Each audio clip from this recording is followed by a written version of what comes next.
Breaking news. Nigerian government asks us to abduct you. Kenyan operatives told Nnamdi Kanu, chained him to the floor for 6 days. Hello, my wonderful viewers. Welcome back. This topic is getting momentum. In fact, we are getting to a point whereby the Nigerian government can no longer deny their complicity in abducting Nnamdi Kanu because the heat is everywhere. Kenya is in trouble, Nigeria is in trouble, Britain is also having the heat. So, time for confession is now, because denial from the Nigerian government or their refusal to state how they brought Nnamdi Kanu into the country can no longer be hidden, and the consequences is great. So let me go to the main news. Security operatives in Kenya who bundled the leader of the indigenous people of Biafra, Nnamdi Kanu, to an undisclosed apartment confessed to him that they were sent by the Nigerian government to abduct him. So in this case, Nigerian government can no longer deny that they weren't involved in the abduction. So, according to Sarah reporters, the Kenyan operative chained Kanu to the floor for 6 days, not knowing who he was until the news about him began to filter in. Kanu, by the time, he had suffered injuries his neck and in his waist. Sarah reporter gathered that Kanu, for the first time, was interviewed on Wednesday by the Department of State Services officials in Abuja in the presence of his lawyers, led by barrister Ifeanyi Ejiofor. It was during the interview that the revelations of what happened to Kanu in Kenya came out.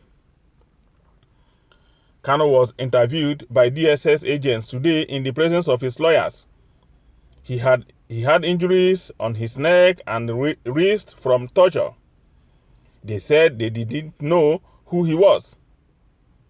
They chained him to the floor 6 days, but they became nice to him once they found out who he was, Barrister Aloy Ejimako revealed. Sarah reporters had reported on 7th that Kanu told his lawyer Ejimako that he was mercilessly beaten and tortured in the East African country before his extradition to Nigeria. So, this is the topic of the moment, and we are going to explore it to the fullest, because we know that the crime Nigeria has committed, they can never escape from it. In fact, they have entered into the trap of Nnamdi Kanu. You know, Nnamdi Kanu is very intelligent. You know that quite all right.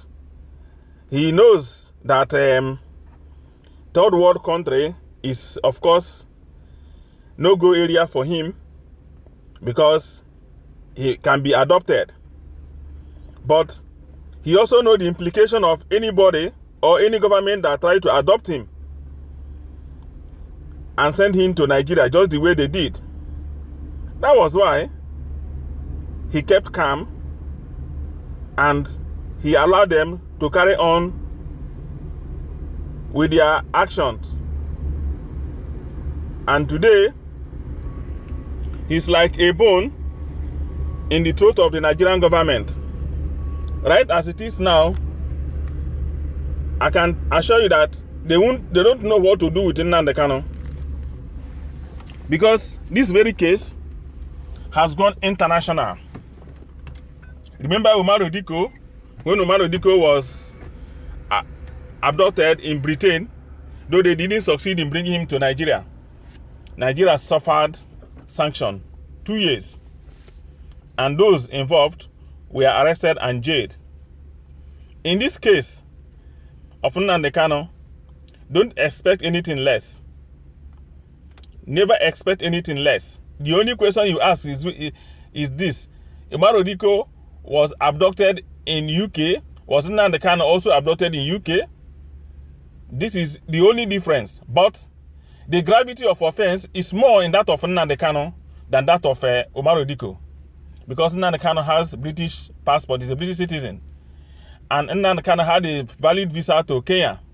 Kenya is supposed not to deport him to Nigeria. Kenya is supposed not to arrest him and then detain him and torture him, again send him to Nigeria. That is not the right thing to do.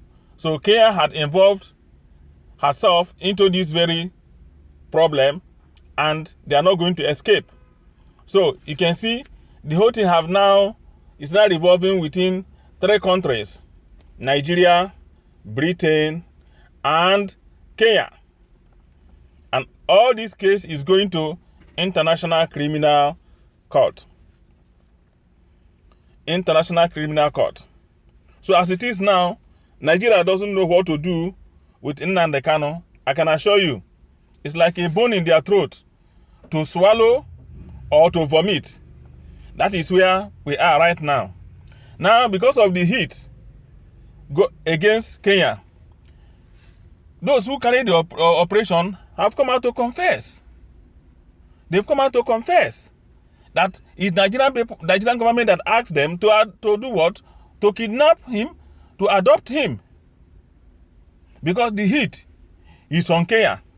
So, Nigeria is keeping mute on how they brought Nnamdi Kanu to Nigeria. But I can assure you, their silence is not going to go beyond ending of this very month. Their silence is not going to be beyond ending of this July. They have a serious problem in their hands, and they are going to do what? Be swallowed by this very case. You see, in this Nnamdi Kanu's case, they cannot do him anything. They cannot even try him in Nigeria. They cannot. Except you have finished the issue of this rendition. Forceful rendition. You must finish with this case before you can try him. You must follow the due process of repatriation before you can try him. Before you can try him. So, the issue, this torture, these injuries Nnamdi Kanu had with him right now, I mean the injury he had in Kenya, the injury he's having right now, all of these amount to torture, and it's a very serious crime. A very serious crime. Under international law, a very serious crime. There is tension everywhere. It doesn't matter what you accuse him of. These are mere allegations. You have to prove them in court beyond reasonable doubt. Beyond reasonable doubt, not on probability. So all those things they are writing in newspaper is not going to save Nigeria. Thank you for watching.